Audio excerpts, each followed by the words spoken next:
ভাবি আপনি কেমন আছেন? ভাবি আপনি কখন আসলেন?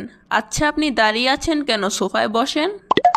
আরে ভাবি আমি তো এই মাত্রই আসলাম, কালকে ভাবছি আমেরিকা যাব, তাই ভাবলাম যাওয়ার আগে আপনাদের সাথে দেখা করে যাই। বাহ, সে তো খুব ভালো কথা। তা ভাবি প্রত্যাশা কোথায়? আশেপাশে তো দেখছি না। আরে ভাবি, ও তোর ঘরে পড়াশোনা করছে। আমি ওকে কতবার বলেছি বইটাকে রেখে মাঝে মধ্যে ফোনটাও একটু দেখ, কিন্তু কে শোনে কার কথা? দিন নাই রাত নাই, সারাদিন খালি পড়তে থাকে। হ্যাঁ ভাবি, তা তো খুব ভালো কথা, কিন্তু মাঝে মধ্যে একটু বিনোদনেরও দরকার আছে। সেটাই তো, কিন্তু কে শোনে কার কথা? সারাদিন খালি পড়তেই থাকে। দাঁড়ান, আমি বরং ওকে ডাক দেই।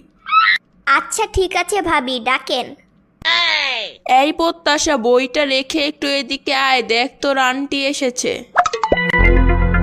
এই দেখ তোর আন্টি আসছে, তোর আন্টির সাথে কথা বল।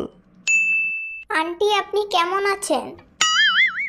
হ্যাঁ আমি ভালো আছি, তা তুই কেমন আছিস? আমিও অনেক ভালো আছি। আমি ভাবছি কালকে আমেরিকাতে যাব, তাই তোদের সঙ্গে দেখা করতে আসলাম। সত্যি?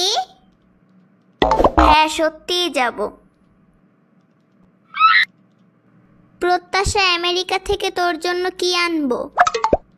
আমার জন্য এক মুঠো মাটি এনো। কি?